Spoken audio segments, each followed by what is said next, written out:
So, morning, everyone.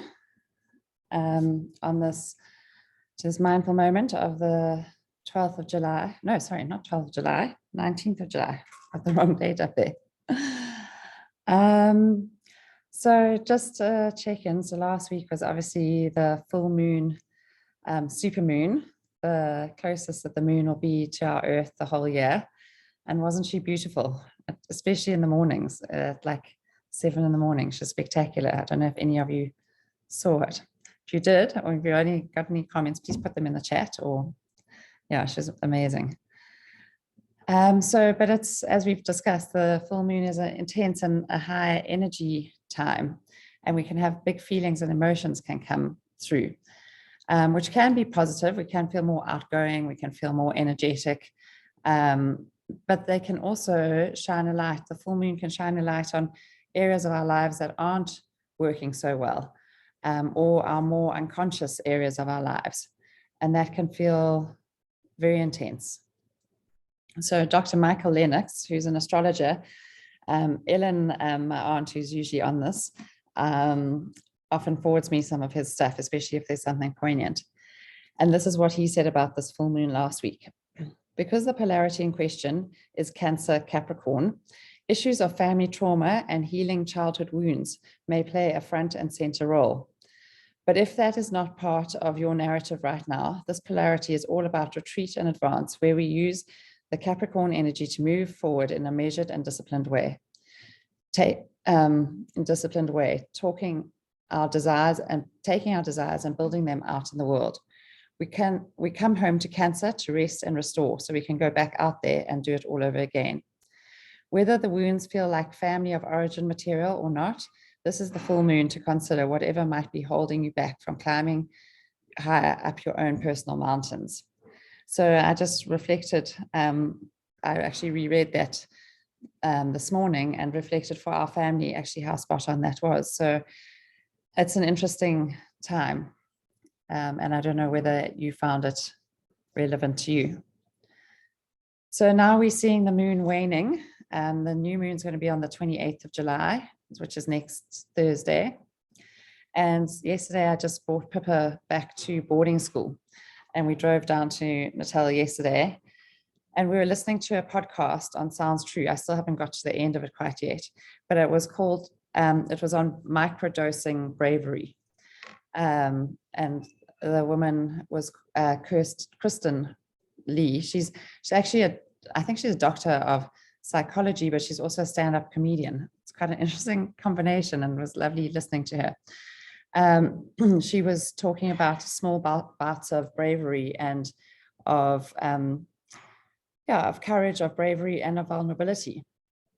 So we've been having quite a few talks about this recently in our family. Even things like greeting an adult and going and shaking someone's hand, greeting, saying hello, requires bravery, but at the same time, it can make you feel braver because you're doing these small things, and it's important. It can require bravery, but we have to demand and expect bravery of ourselves and courage of ourselves and of our children. So also saying a speech. Our boys have recently had to do little chatterbox speeches for school, and that requires bravery and to stand up in front of their class and then in front of a bigger audience and say their speeches. But it's so clever and so good how the schools introduce them to it from a young age, so it doesn't feel like such a big thing, and so that they know they can do it, and they do hard things. So it's so important for us to have this feeling of doing hard things. So welcome those who've just joined. And Gina, Taryn, Ellen, Hilda. Ellen, I was just mentioning you and Dr. Michael Lennox's information, so thank you for sending that to me.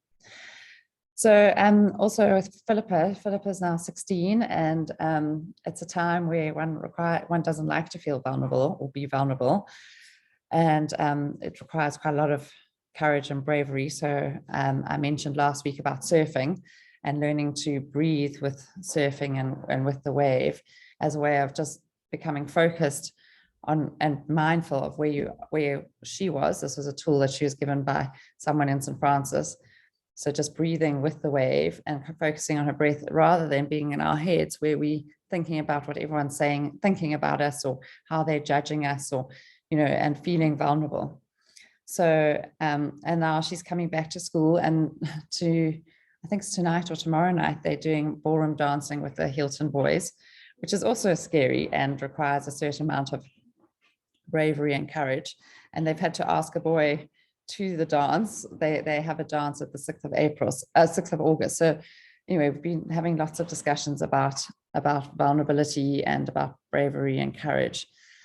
And last week we actually went to a talk at Nikki Hatton. She's also usually on here at her house. It was a wonderful talk on a young woman's workshop on hormones. And Nikki is a psychologist, and she also has done clinical nutrition, and she taught us some lovely meals and some lovely recipes for things like almond milk and sort of more clean food. And then Bea, who spoke a lot about the hormones and cycles and even birth control and various things like that. A lot of the stuff that I go through in my feminine wisdom, but this was more aimed at young women. And Bea was so sort of vulnerable. So she was vulnerable about her own story and told us her own story and her journey with polycystic ovaries. And then at one stage she said, "Oh, I can feel I'm blushing. Public speaking is not so natural for me." And firstly, I hadn't seen her blushing. I did notice after she said that she was blushing on her neck. But because she was vulnerable and because she said that, I said to Pippa in the car yesterday, what did you think of her when she said that? Did you think, oh, she's weak, she's not up to this, I shouldn't be listening to her because she's blushing?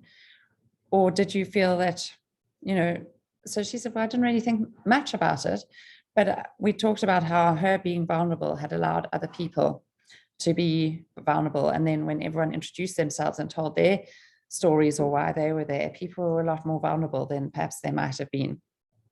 So there's one of my other favorite quotes is Franklin D Roosevelt, and he said, "Courage is not the absence of fear, but rather the assessment that something else is more important than fear." So for Bea, what she was telling us, she was more passionate about, and what, it was more important than her fear. And it's such a lovely quote. So courage is not the absence of fear, but rather the assessment that something else is more important than fear. And Brene Brown says, you can choose courage or you can choose comfort, but you cannot choose both. So I just wanted to go back to a tool that we've talked about before. Well, I'll talk about some of our tools for courage and for microdosing bravery. The first one are our oils. So the oils that help me for courage is the Brave Roller, which is from the kids kit. And so I find I use that when I feel I need to be brave. It's got quite a lot of citrus oils, so it's very uplifting smell. Also Stronger, which is also from the kids kit, and we got that in the BOGO recently, which has got frankincense and rose and all oils to make us feel supported and nurtured and grounded. And then my Calm Roller, which I take with me. I've always got a Calm Roller with me. There's never a time that I don't, because I use it so much. So it's got lavender and peppermint and frankincense. It's a first aid kit all in one. So it's my favorite sort of perfume. I put it on all the time because I just really love the smell. It's also good for stress and anxiety. So when I'm feeling that I need a bit of calming down or a bit of support or a bit of relaxation, I'll put it on. I've also used it before a couple of times for bee stings for myself and for others, for sunburn, for animals. Yesterday, shame there's a little dog where I'm staying here, and he's got this nasty sort of cough, and we used this and he had a much better night. So calm.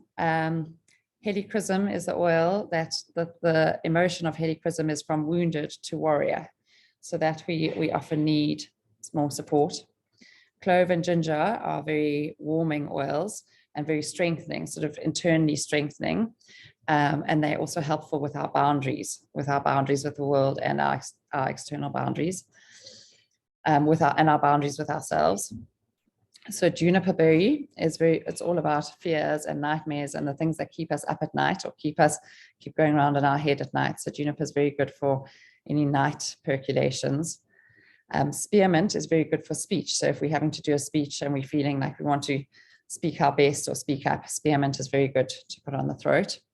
And then Immortelle is all about tissue healing and heart healing. If we have if we have emotional issues or heart issues, you can use it around your heart space. So those are the oils that really help me. We also got pips of Bach flower remedy essence, one called Lark, which is what Stella, our aromatherapist in St. Francis, recommended. And I got it from Karika, who often listens. She's in my feminine wisdom group, and she's done a Bach flower remedy course. And that's also something lovely to put as a drop in water and just to drink it through the day.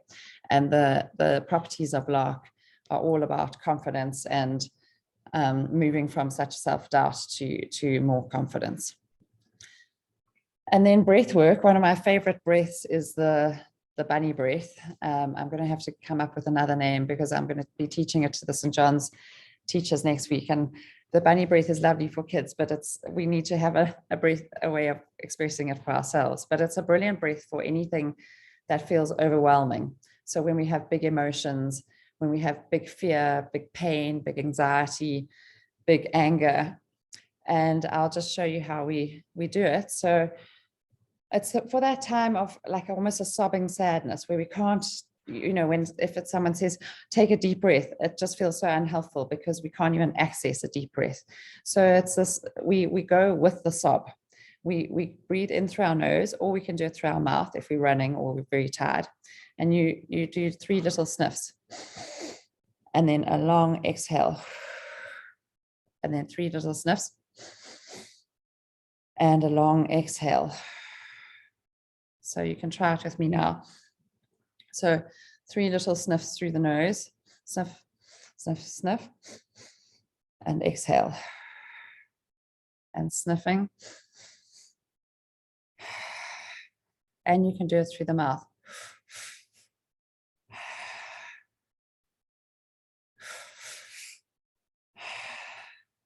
So, and I was actually teaching our boys this yesterday again, reminding them because they did this polar bear swim at St. John's last night. And I said to them how good cold water is for us and how cold water immersion. But the problem is when we jump into cold water, we go like that. And immediately it puts us into that sympathetic nervous system, that state of stress and anxiety, and tells us that we are vulnerable.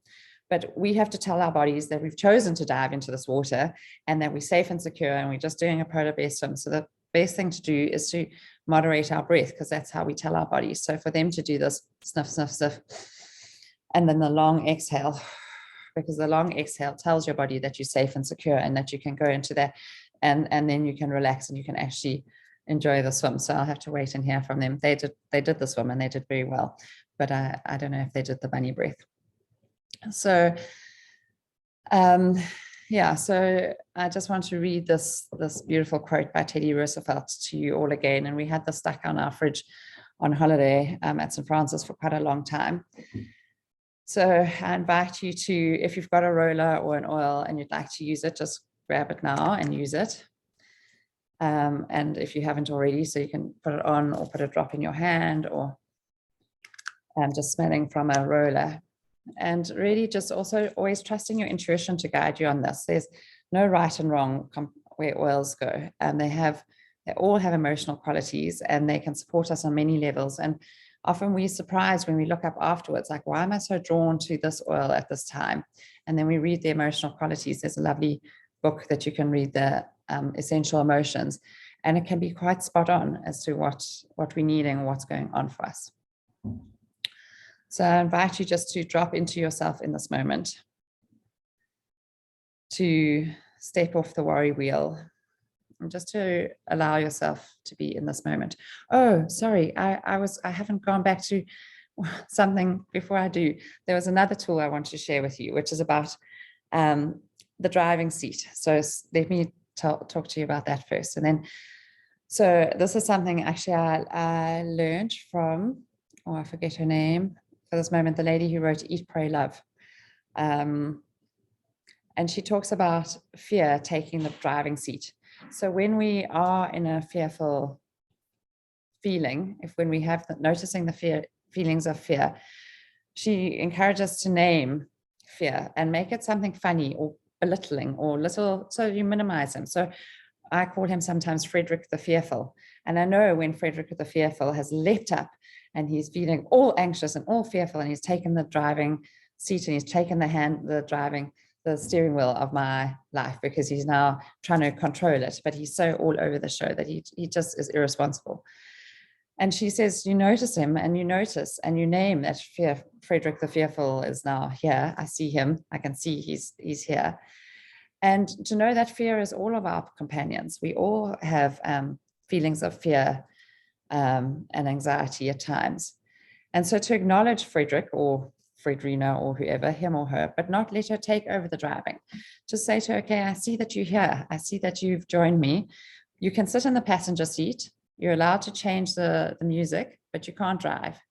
I'll be doing the driving, but you can sit in the passenger seat. And noticing this Frederick the Fearful with compassion, like dealing with a small child, not with anger and not with rejection, not trying to push Frederick the Fearful away or be angry with him or be hostile or suppress, because that's when he'll come up more and more, because he's feeling unacknowledged, like a child when we're trying to push the child away and not acknowledge what they're trying to say to us or not see what they're trying to show us. They then get more and more upset and emotive.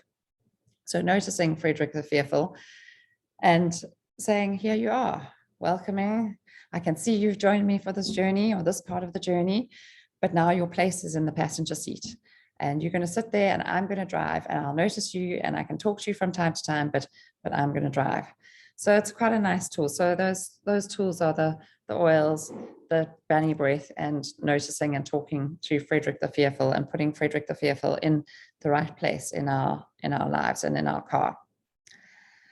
So I hope that's a useful tool that you might want to share with other children in your lives and with ourselves. You know, this sounds so childish, but this is what we often need. This is how we mother ourselves and how we look after ourselves.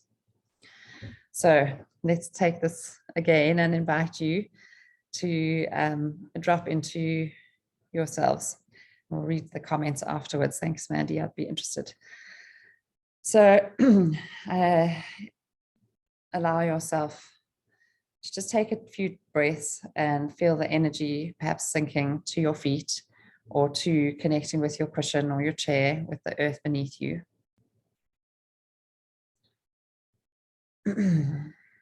Allow yourself just to be in this moment. Notice your in-breath. Noticing your out-breath. And just allowing these words to land. It is not the critic who counts, not the man who points out how the strong man stumbles, or where the doer of deeds could have done them better. The credit belongs to the man who's actually in the arena, whose face is marred by dust and sweat and blood, who strives valiantly, who errs, who comes short again and again, because there is no effort without error and shortcoming, but who does actually strive to do the deeds, who knows great enthusiasms, the great devotions, who spends himself in a worthy cause, who at the best knows in the end the triumph of high achievement, and who at the worst, if he fails, at least fails while daring greatly, so that his place shall never be with those cold and timid souls who know neither victory nor defeat.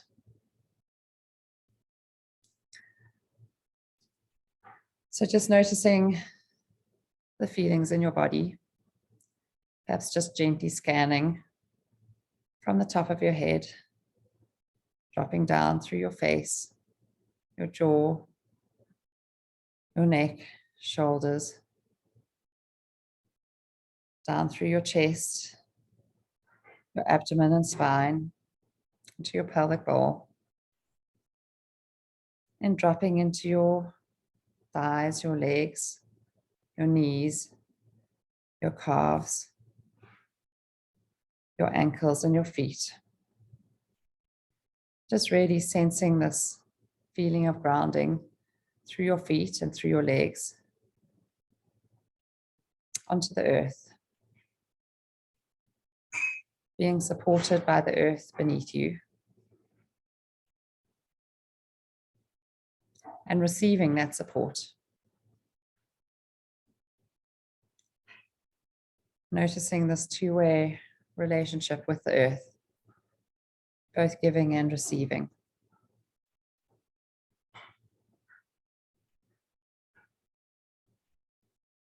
And just perhaps inviting a feeling of softening or allowing to the bottom half of our bodies, just softening into the earth and allowing the support of the earth.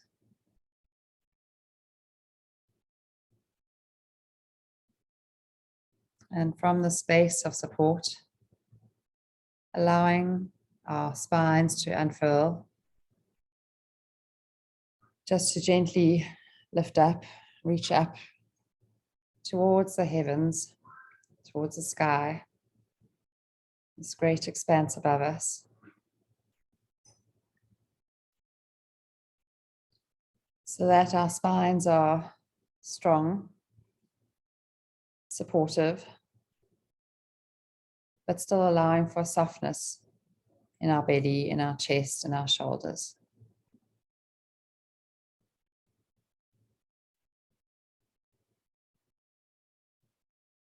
Feeling the polarity of both, of strength and softness, of courage and vulnerability.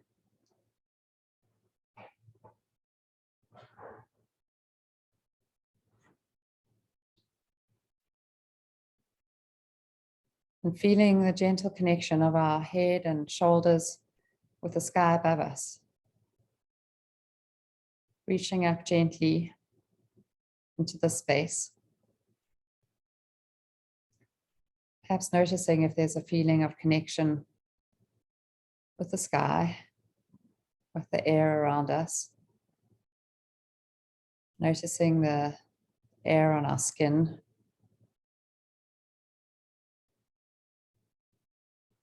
Noticing where our bodies end and the world around us begins. Can we notice where that point is, or does it blend together?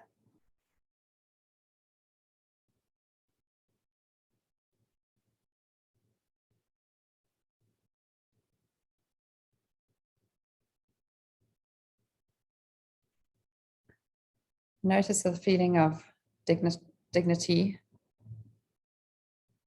perhaps regal feeling, a feeling of importance, honoring of self as we sit in a posture like this.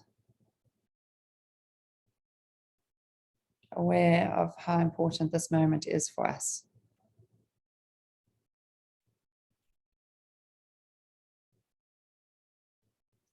In this moment of doing nothing, we are in fact doing everything.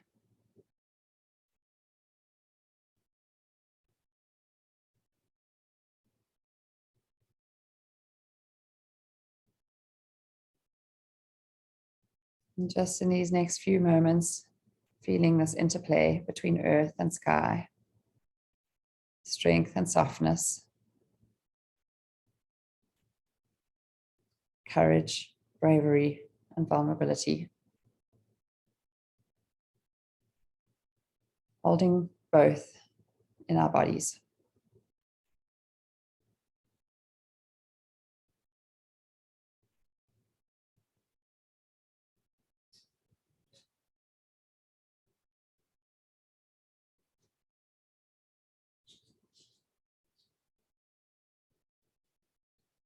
Bringing our attention to our breath. And noticing too the polarities here, the in-breath and the out-breath. The giving of the out-breath and the receiving of the in-breath.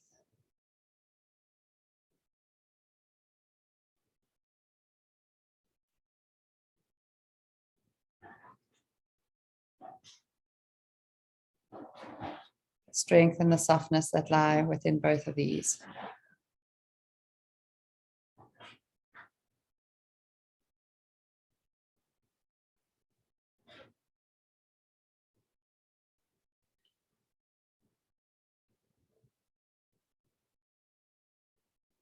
this continuous dance that we weaves through our body and weaves through our lives.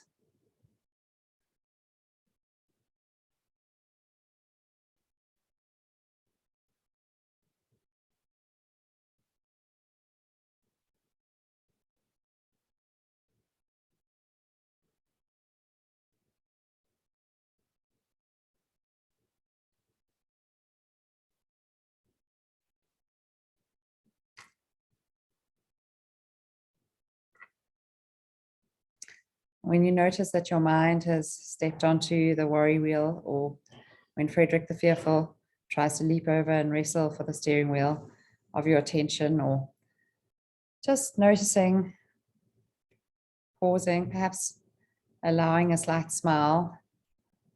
There we go again. And gently letting go of these worrisome thoughts and fearful thoughts, like you may let go of a balloon, allowing it slowly to drift up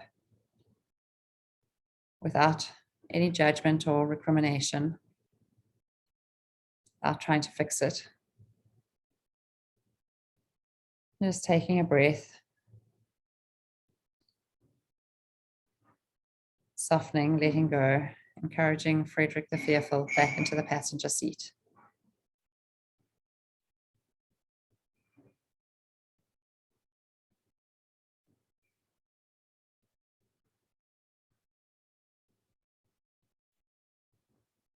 Even if we have to do this 1,000 times a day, just coming back to this moment, coming back to our breath.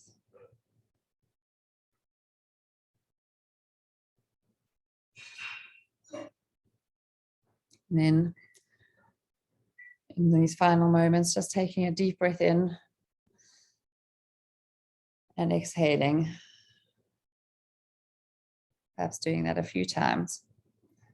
Moving your fingers and toes and stretching out wide and open into positions of strength and courage, our power positions, those positions that naturally increase our testosterone, that when we hold them for any periods of time, we just naturally feel more brave because our testosterone is increased. And when our testosterone increases, our cortisol goes down.